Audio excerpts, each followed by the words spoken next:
Good morning. I'm happy to welcome our guest to Prosser. My name is Antonio Ricano, and I am a Prosser senior.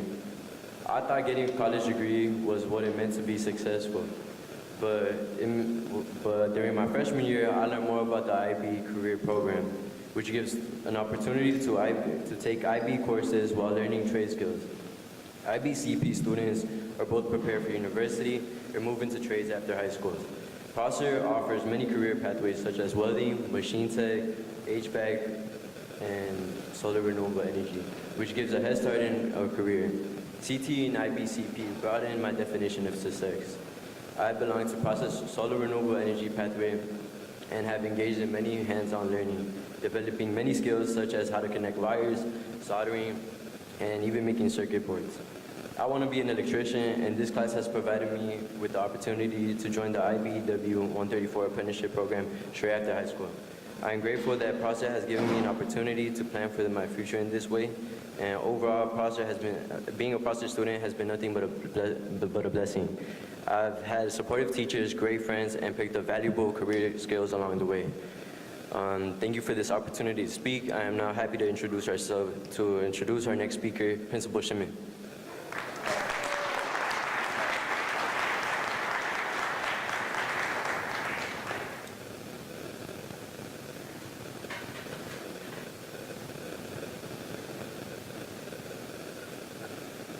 Thank you, Antonio, for being a shining example of the success and joy students experience at Prosser and everything that is possible in Chicago Public Schools. My name is Sandra Shimon, and I'm proud to serve as the principal at Prosser Career Academy, a place that has been my professional home for over 20 years. I've carried my experiences teaching, directing plays, coaching colleagues, and establishing relationships with me into my current role as principal. My goal has always been to help students find the path that is right for them, to ensure they have a choice about how they live their post-secondary lives. As a robust career and technical education school with a complementary international baccalaureate program, Prosser prepares students for the rigor of college and career, but also offers them real entry points into those worlds. Our graduation rate at Prosser is high, but our students' next steps are even more exciting.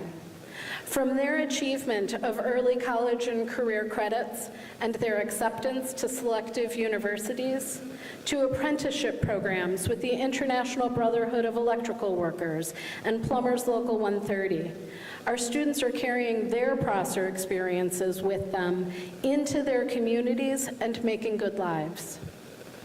Our classroom focus is on academic and industry knowledge and skills, but whatever success we have is strengthened by our committed belief in our students as whole people with rich identities. We place as much emphasis on creating community, amplifying student voice, fostering joy, and meeting students' social emotional needs as we do on our academic outcomes.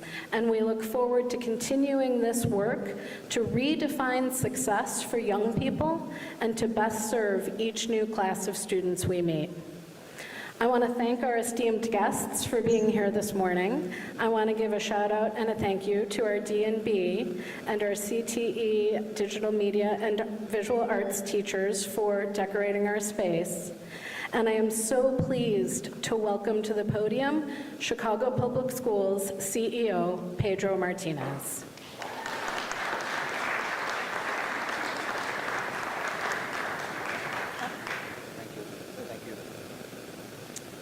Let's give another shout out to Principal Scheinman, everybody, and to our amazing students. So, you know, I really try hard not to show favoritism to our schools, everybody, but Prosser has always had a place in my heart.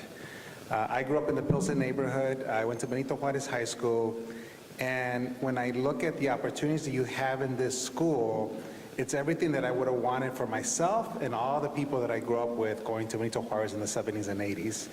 And what I love about this school It is showing in action, in practice, what we want for all of our schools in CPS. So this, Principal Scheinman, didn't happen by accident. This was 20 years of leadership, your amazing team, our students working with community. So again, I just am so humble and grateful to be here at Prosser.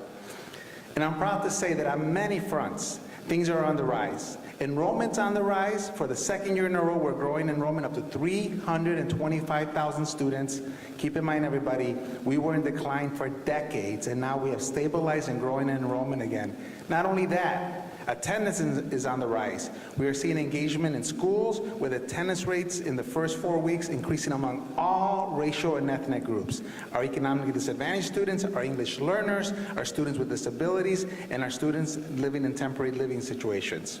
Staffing is on the rise. More than 7,000 additional staff in our schools since 2019. This includes 2,600 more teachers, 4,000 more special ed assistants, hundreds more counselors, social workers, nurses, restorative justice workers, case managers, and more. Today, we are here to share the latest results of these investments and this hard work. And as we discuss our gains, I want to stress that these are not just numbers on a slide. They represent the hopes and dreams and achievements of thousands of students and families. They represent the hard work of our talented and dedicated school leaders, educators, and staff. And they represent our broader commitment to ensuring high-quality, rigorous education for every child in Chicago that prepares them for success in college, career, and civic life. Let's start with our graduation rate, everybody. But I got to tell you, I am pumped because this work is so personal for me, because when I see our students, I see your dreams and I see the school helping you achieve them. I'm incredibly excited to let you know that for the third year in a row, we have a new record graduation rate of 84.1%. And when you look at the long time trend, our graduation rate has increased almost every single year. And the rate has more than doubled, everybody, since 2001. Students, I was a student in the 1980s. And I can tell you that less than 30% of students that I started with in high school graduated with me. So I want you to understand how important this is.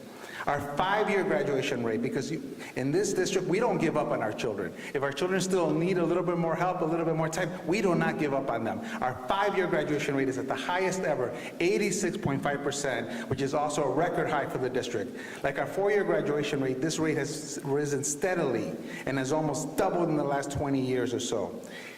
You'll hear me say this over and over again. This progress is not accidental. It's the result of hard work and intentional strategies. In order to graduate, we require students to create a post-secondary plan, whether that's college, some other school or training, or right now also going into the workforce. The program is called Learn, Plan, Succeed, and over 98% of our graduates participate. This forces our students to think critically about their futures and to do the work to plan for it. And just as we saw last year, as more students are graduating, fewer are dropping out. Other than 2021, which is an outlier year significantly impacted by COVID-19, we're seeing the lowest ever one-year dropout rate of 4.9%. And by the way, attendance is up over the first 4 weeks of the school year. So that just, again, continue to show us great indicators for the future. When we look at the class of 2024, as they embark on their post-high school journey, there are even more record gains to celebrate. This year again, once again, we broke the record of scholarships earned. And students, I challenge every graduating class to break the record of the previous graduating class. When it comes to financing for post-secondary education, I really need to call out our College and Career Success Office, because this year, as many of you are aware, there were enormous challenges with the federal financial aid application that left many of our students with difficulty and uncertainty. Everybody, we were on calls with the Secretary of Education's office on this issue. It was such a big issue. Nationally, only 43% of students completed that application. At CPS, everybody, it was 77%. We've always been a national leader. And again, this does not happen without our dedicated team working to make sure that our students get every dollar available to finance their post-secondary education. And one more piece, this is an important call out. The greatest growth was within our options network. The scholarship dollars grew 7 times from last year, reflecting our dedicated support for these students furthest from opportunity. These are students, everybody, who need a second chance, sometimes a third chance, but we never want them to stop just at high school. We want them to go beyond that. That's why it's such a big deal. We continue to see strong numbers of graduates enrolling in college and persisting. Close to 7 out of 10 graduates move to college, and close to 3 out of 4 persist in their college education. Students, these are beating national average. We're outperforming districts across the country. When you look at this demographic level, college enrollment is up among every racial demographic group. These are incredible achievements, and they don't happen by accident. They happen because we have strategies and tools in place to support our students. We're also making it easier for students to apply to college. This year, we launched a district admission initiative which allows 12th grade students to see which of the 57 participating colleges and universities that they're guaranteed admission as long as they apply. So students, no more guessing. You can see which colleges will automatically accept you based on your grades, based on your achievements. We maintain strong collaborations with our college compact partners who are making strides in supporting CPS students on their campuses to persist and complete their degrees. We have a roadmap with the city colleges to make sure that our students have a smooth transition to post-secondary education and have opportunities to earn college credit while they're still in high school. Because our vision is that every student leaves our high school with more than just a diploma, we want them to leave with early college and career credentials. That's what saves them money. It sets them up for success. Last year, almost more than half of our graduates earned some kind of credential. This year, it was over 52%, so another record level. So again, last year, it was just under 50%. This year, now more than half. By the way, our vision is that at least 70% of our students hit very high credentials, whether it's through advanced placement, international baccalaureate, career and technical education, dual credit, dual enrollment, JROTC, who's on great display here, or a seal by literacy. Our graduates are more prepared than ever. This is not only preparing our students for college, it's also saving them time and money. The class of 24 has earned 17,852 credits, which is achieving more than $17 million in tuition savings. Even more encouraging, early credentials growth is up in every single racial group. There's only a decline of 0.5% among our white students, because everybody, this is about equity. We have to make sure that all of our students have access, not just some. And when we look at students earning 15 college credits or more in high school, for me, everybody, this is what we're trying to produce, across all of our measures. Look at the demographics, because they match exactly the demographics of our high school students. There is no gaps when it comes to demographics, because again, we're making sure that students across the city are having access to earn college credit. It shows what's possible when we provide, again, this great access. And we know that every child can achieve at a high level if we support them. If we expand their horizons, if we challenge them, if we show them what's possible. Let's start with advanced placement. We had a deliberate strategy to expand advanced placement in international baccalaureate offerings for students of color and economically disadvantaged students. Since 2019, we have more than 50 more schools with advanced placement, 12 more with international baccalaureate. So again, to repeat that, we've expanded advanced placement in more than 50 schools, as well as IB in more than 12 schools. And what's the result? 1,300 more students are taking AP exams. 1,700 are actually gaining college credit by earning a 3 or higher in the exam. We also have 100 more students taking IB exams. Over 100 more students scoring at least a 4, which again gives them that college credit and that diploma. This is how it's supposed to work. We want to invest in our programs. We want to build up our young people, challenge them, and we know they will achieve.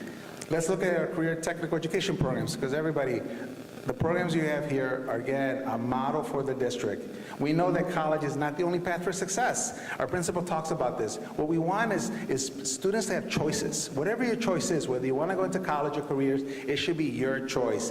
And it is our obligation to help put all students on a pathway to a high-wage, family-supporting career. That is why we've been so focused on expanding career tech education offerings and providing more support for our students, giving students a work-based learning experience, internships that expose them to exciting careers. We're reaching thousands of students through our career spotlight days, because students, you got to be able to see it. When I was your age, I couldn't really see success because I couldn't see it for myself. My family was poor. I was the first to finish high school, first to go to college. I couldn't really see it. And so we want you to be able to see it. As a result of this focus, the number of students getting internships have doubled in the past 3 years. The number of students getting career tech education certifications has gone up by over 400 students in the past 2 years. And we're so grateful to our partners because we can't do this alone. Our research institutions, our labor unions, our nonprofits, our industry groups for helping build this rich CTE ecosystem and serving a greater number of students. I want to introduce a recent alum who can talk about his Prosper education, how it prepared him for a pre-nursing program at Dominican College, an amazing university. Please give him a warm homecoming to our amazing student, Eric Moreno.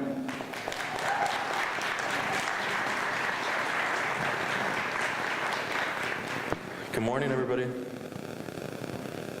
Good morning, everybody. Good morning. I graduated, my name is Eric Moreno. I graduated on May 31st, 2024, roughly 5 months ago. I am now attending Dominican University, pursuing an education on nursing. Being around here, and just since the moment I stepped into a building to right now, I have this sense of nostalgia. And although it hasn't been that long since I left school, I do have this feeling and sense of oneness and belongingness, and I think it has to do regarding to my classes with my solar renewable energy teacher, Mr. French. I like to thank him, a wonderful person in general. His classes were not rigorous, but he also taught us stuff that could make everybody be a better leader. Skills that can make a better leader by learning how to communicate, by learning how to listen, but also skills that make people more human, by being more polite, by being more humble, and just by being a good friend. But if I have to be honest, thank you. If I have to be honest, college was not something I planned out.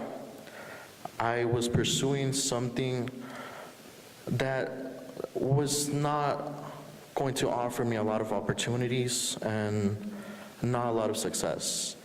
And I'd like to thank one person who believed in me so much that was willing to chase me down the halls to talk about my opportunities and my potential. I'd like to thank Mr. Figueroa for never giving up on me. Mr. Figueroa helped me so much. He talked to me about what I am capable of, my potentials, and my success. It's because of him that I am attending an institution worth around $40,000 in yearly tuition, and I am attending for free. All of this because of this man. And it's just not Mr. Figueroa or Mr. French. It's also the teachers, the CTE teachers, the coordinators, the counselors, the principal's assistant, Mr. Beatty. All of them, they have this beautiful belief that students are able to accomplish more that they are capable of, that they believe they are capable of. Right now, I like to thank all of them because they have never given up on me, and I know they will never give up on their students. I'd like to thank, once again, Mr. French and Mr. Figueroa for everything they have done. I know they're seated right in here. Thank you, everybody. Thank you, Prosper. And with that, I'd like to welcome our Chief of Education Officer, Bogdana Shakumbova.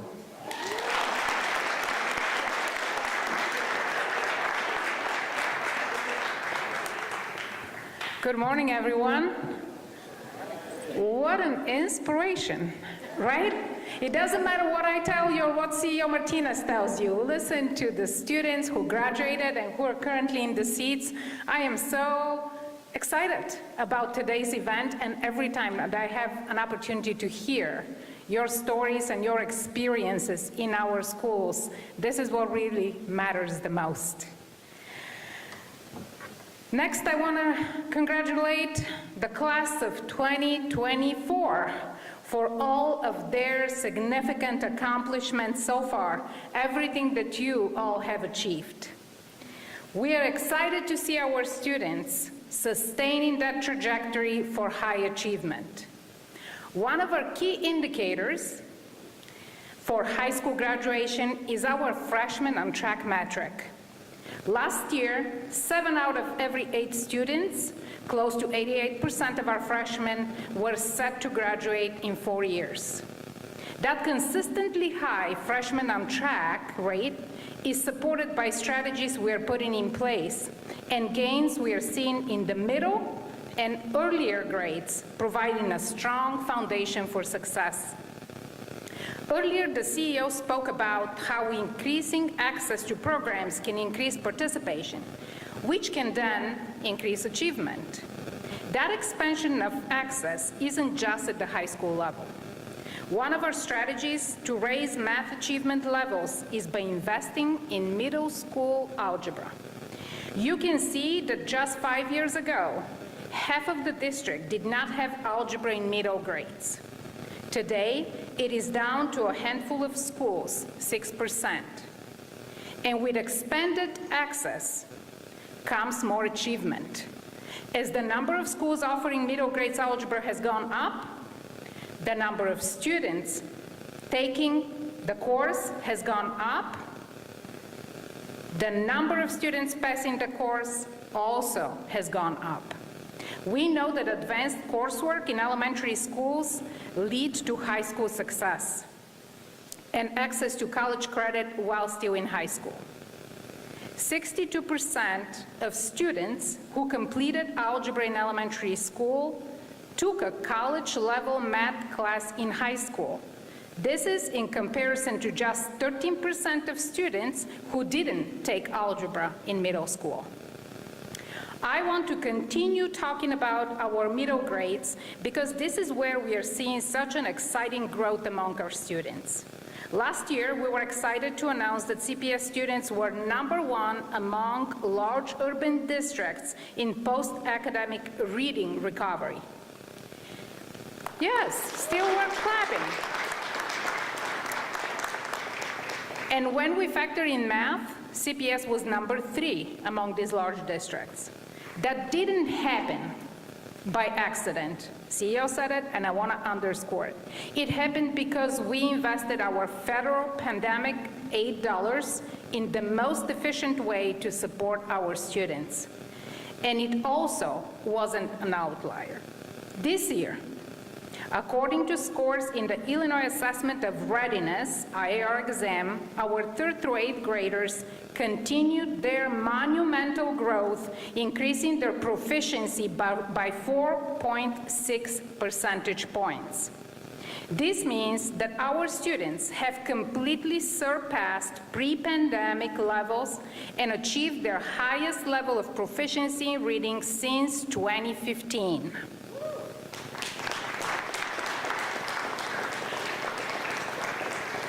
So in short, we should not be talking about reading recovery anymore in CPS, because the truth is we have fully recovered and we should be looking what is ahead of us. In fact, in the past 2 years, our students jumped more than 10 percentage points in reading. The educators in the room know that this kind of growth is actually jaw-dropping. We usually see 1 to 2% gains or losses between 2 school years. But 10% over a 2-year period is truly amazing. We need to acknowledge that the baseline proficiency is still not where we need it to be. But we are moving in the right direction with very good speed. We are also showing significant growth in some of our highest need populations. Our students with disabilities more than doubled their proficiency. Our English learners almost doubled their proficiency, an incredible achievement given the growth in the number of English learners in the district, and also the fact that our English learners can only take the exam in English, the language that they're actually learning. Students who are economically disadvantaged rose more than 9 percentage points. Latinx students grew 8.4%, and Black students continue to outpace the district with 11.3% increase in students achieving proficiency.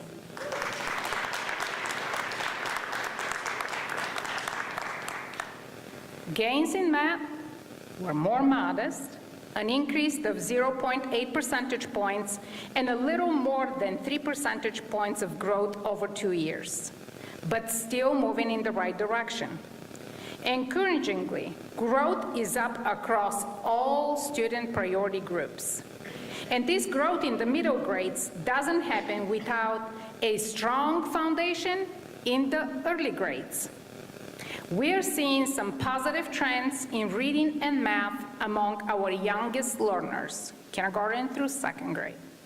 According to the iReady assessment, we can see that our students in kindergarten and grades 1 and 2 are showing strong reading skills.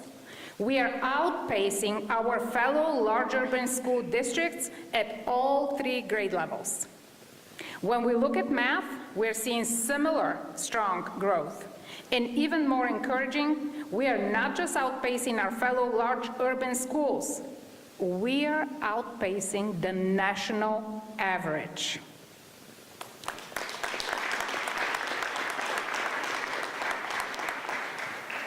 And one more time, this growth is not accidental.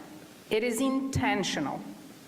One of my big jobs was to really work to provide a clear instructional vision for schools. And we did that by asking the entire system to be laser focused on supporting the daily student experience. We describe an ideal daily learning experience in 3 words. Rigorous, because we know that all of our students are capable of reaching incredible heights. It is our responsibility to ensure they become independent thinkers, inquisitive learners, and empowered decision makers. Joyful, because learning is fun, and students should feel a deep sense of belonging in school, so they are empowered to explore their passions. And equitable, ensuring every child in every neighborhood receives the support they need to excel both inside and outside of the classrooms. That is why we shifted to a needs-based budget model to ensure that every school has access to high-quality programming. That shift to a most holistic view of how we measure student success and the shift to a new budget model are 2 of the major shifts codified in the new CPS 5-year strategic plan, Together We Rise. In this plan, we identified and committed to the proven practices that have led to our success today, as well as the critical priorities that we must double down on to meet the needs of Black students, students with disabilities, and our English learners. The strategic plan also codifies our shift in how we approach school accountability, outlining our continuous improvement and data transparency policy, which focuses primarily on the practices and the conditions that must be present in schools to build student academic success and well-being, and the resources and the supports that the district must equitably provide to create those practices and conditions. This approach of focusing on practices and also holding the district accountable for school improvement is an innovating and trailblazing approach to accountability nationwide. The practices include targeted student interventions. We've invested in school-based interventionist roles and intervention tools, leading almost 300,000 academic intervention plans in our platform last year. We continue to invest in our landmark CPS Tutor Corps program, which served over 12,000 students last year. And outside researchers are finding that CPS students participating in math tutoring are doubling their math learning over 1 year. Those targeted interventions are provided to bring students up to speed on grade level content. And access to high-quality curriculum that is aligned to grade level standard is another key practice codified in our policy.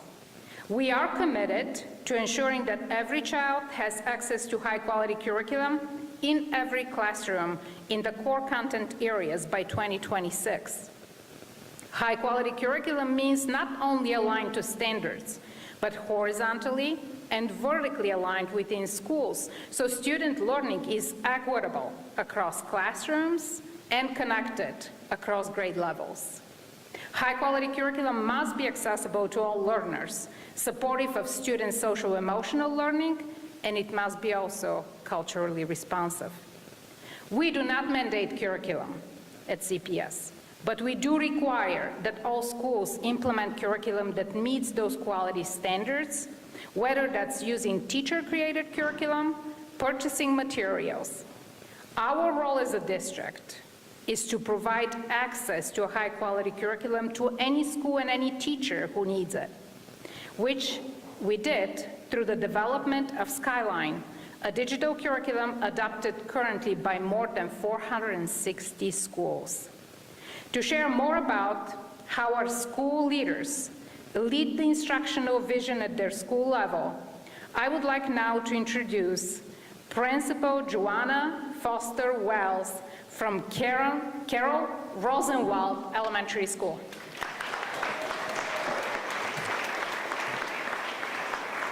I'm going to clean up everything.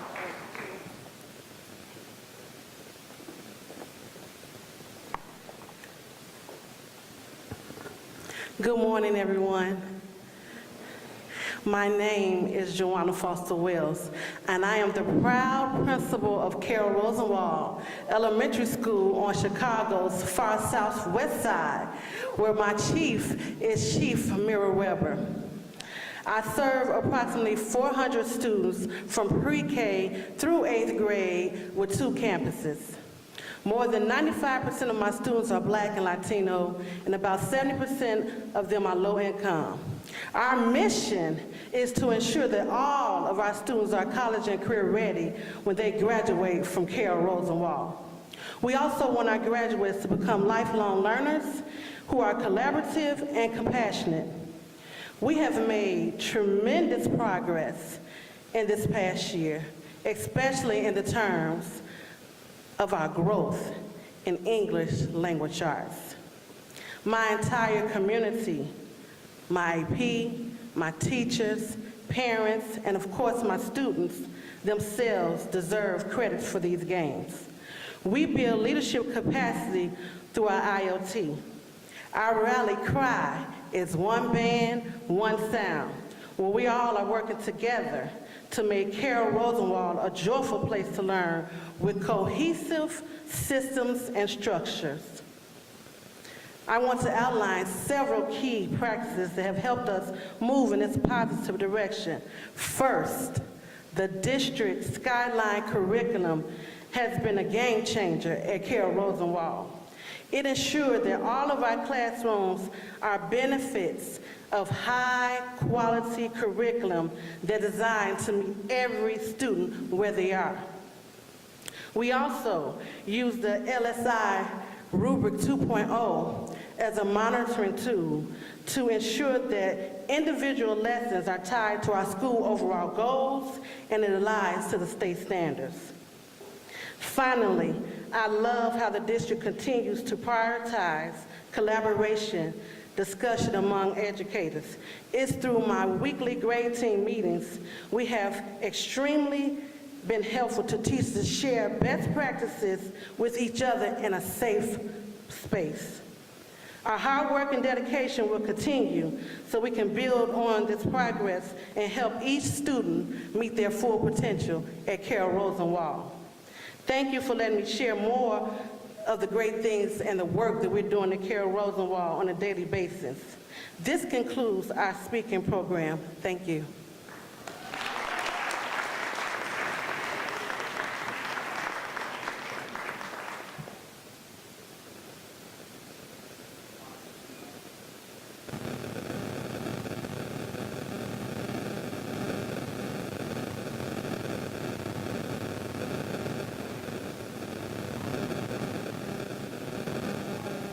So we'll take some on-topic questions, everybody. So I know our students are going to start moving back to their classes, so we'll give them a minute to do that. Thank you, students. Thank you, Prosser, for making us so proud.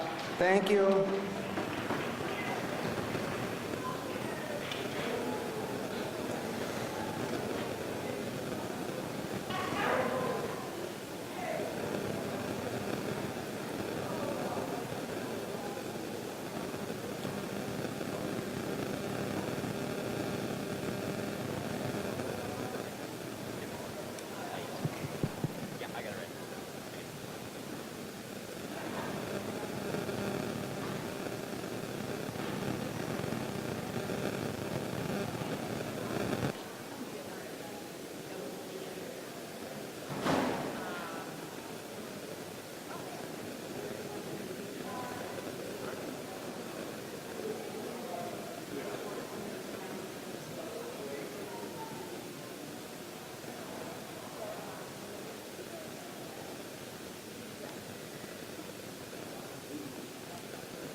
All right, we're going to take some on-topic questions. So first I have Ikram Muhammad from the Chicago Tribune. Ikram. Hi, nice to meet you, CEO. I just had a quick question regarding, so what do you I came in a little late, so if this was already addressed beforehand, but what do you credit most of this growth to? Yeah, no, so thank you for that question. You know, we've said this earlier, we have been very intentional about the practices that we're implementing in our schools, and we're doing it at scale. So it is really providing not only the support for teachers, the training, the ability to plan. Our principal talked about how important that is. We have a practice called distributive leadership where we have in every school, we provide time and really also resources for teachers to really work together. In addition, through our equity lens, we're providing more resources than ever for students that need extra help. So in our highest poverty schools, intervention teachers, we have after-school programs, we have before-school programs, we also have tutors in our schools. You know, Bogdana shared earlier, the research is so clear because these are tutors that are working 1, 2, sometimes 3 students at a time at the most. And so these practices have been in place now for the last 3 years, and we've seen consistency and growth, and more importantly, a very clear instructional vision and academic vision. In other words, focusing on students, focusing on their experience in the classrooms. One of the things that I love about Prosser, you know, the students feel like there's community here. You heard it from the students themselves. It is not only are they being challenged, by the way, it's IB, it is career tech education. So it's also making sure as a district that we're not putting a value of college versus career tech versus IB. It really is providing students the opportunities, letting them have that choice, build that agency. So we've been doing this now for 3 years. We've seen at scale, almost in every measure, record gains. We'll do another on-topic question. This is Mary Norkel from the Chicago Sun-Times. Hi, thank you. You know, I imagine that you're hoping to keep this growth going for the next several years. What kinds of challenges will be posed specifically with the budget deficit that's been projected, and how do you plan to combat that? So one of the reasons that as we went into this budget, we were very, very protective of our schools. You know, we made sure, in fact, we actually added more resources in our schools because one of the things that we're seeing is our needs are outgrowing really our funding. So our biggest risk that I would share with you is the fact that we have more students that have IEPs, that have 504s, so they have more needs. We have more children coming in as English as a second language. The number of children that are living in, that could be living in a homeless, that could be homeless is also increasing. The funding is not keeping up with it. This is why I have been so, and you've seen me go very public this last few weeks. Not only do we have to continue to put pressure on funding, by the way, I got a chance to communicate with the Secretary of Education as I was coming in. He's gonna, I share with him our results, how in line we are with his vision. He's shared how proud he is of our district. He's doing what he can at the federal level. And then frankly, we know that our taxpayers always bear the burden of public education here in Chicago. And so one of the things we have to continue to advocate in a responsible way